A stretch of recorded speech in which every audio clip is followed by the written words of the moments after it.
오늘 함께 볼 하나님 말씀은 시편 22편 27절 말씀입니다.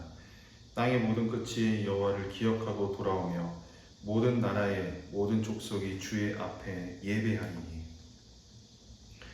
본문은 예수님께서 십자가에 달리셔서 나의 하나님 어찌하여 나를 버리시나이까 기도하신 그 장면을 떠올립니다.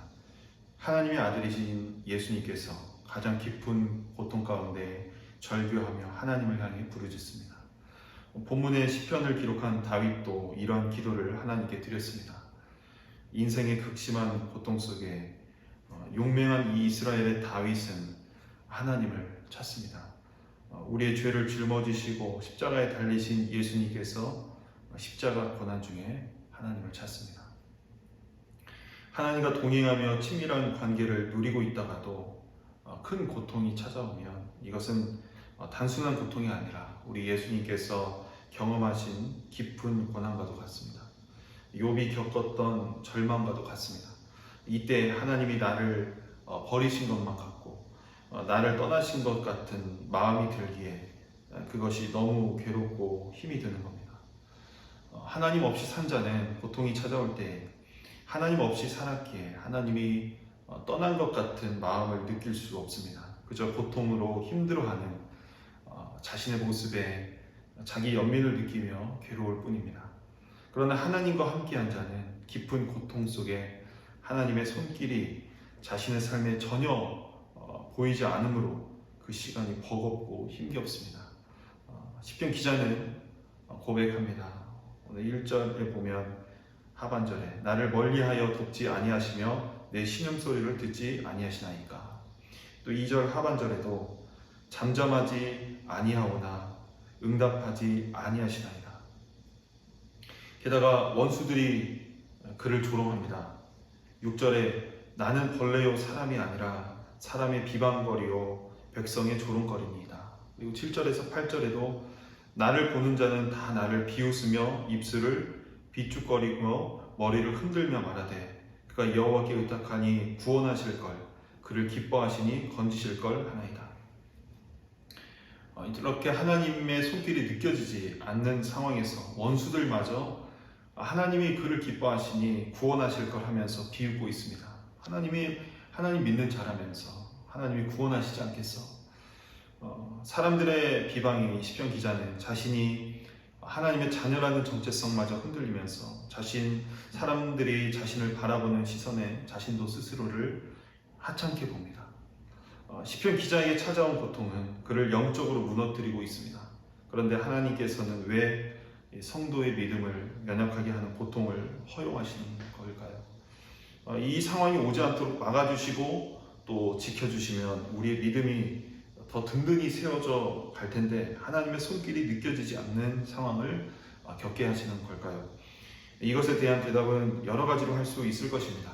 하나님의 뜻을 모두 헤아릴 수 없는 우리로서는 하나님의 말씀을 통해 깨달을 수가 있는데요. 오늘 본문에서는 고통의 순간에 시편 기자가 영적으로 무너지는 중에도 기도의 끈을 붙잡고 있는 것을 볼 수 있습니다. 그가 지금 하나님이 자신의 기도를 듣지 않으신다고 하면서도 이 고백을 누구에게 하고 있습니까? 바로 하나님께 드리고 있습니다. 시편 기자는 하나님께서 자신의 기도를 듣지 않으시는 그 순간에도 역설적이게 하나님께 기도하고 있습니다. 성도에게 고통은 하나님을 더욱 신뢰하게 합니다.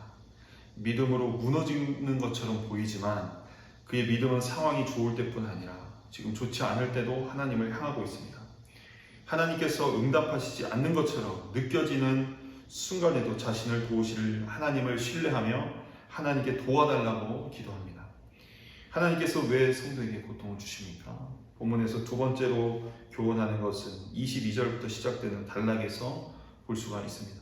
이 시편 기자는 주의 이름을 형제에게 선포하고 회중 가운데에서 주를 찬송한다고 고백합니다. 시편 기자는 앞서 고통 중에 하나님께 도와달라고 기도했는데 지금의 상황은 이제 반전이 된 상황입니다. 그는 하나님께서 행하신 일을 선포하고 주님을 찬송합니다. 하나님께서 시편 기자의 기도를 들으시고 그를 도와주신 것입니다. 하나님께서 그를 놓지 않으신 것입니다. 그를 조롱했던 원수들이 이제 수치를 당하고 조롱을 당할 것입니다. 시편 기자는 이 기쁨을 참을 수가 없습니다. 하나님이 자신의 기도를 들으시고 역사하신 일은 하나님이 그와 함께하고 계시다는 더욱 분명한 증거입니다. 하나님은 단 한순간도 그를 떠나신 적이 없으십니다. 이 고백은 시편 기자의 고백이면서 동시에 우리의 고백이기도 합니다. 하나님이 우리의 삶에 역사하신 놀라운 일은 고난 중에 하나님을 붙잡고 경험한 성도의 고백을 통해 온 세계에 증거될 것입니다. 그 고백을 들은 사람들은 27절의 말씀처럼 땅의 모든 끝에서부터 하나님을 기억하고 돌아올 것입니다. 그리고 그들도 자신들의 삶에 역사하신 하나님으로 주님께 예배하게 될 것입니다. 고통 중에 계신 성도님들이 계십니까? 하나님을 깊이 경험할 수 있는 기회입니다. 하나님이 내 삶에 행하실 일을 기대하시고 그 일을 증거하는 우리이길 원합니다. 하나님이 행하신 일을 고백하는 우리로 인해서 많은 사람들이 그리스도께로 돌아오는 놀라운 역사가 일어나기를 주님의 이름으로 축원합니다. 사랑이 많으신 하나님 아버지 감사합니다.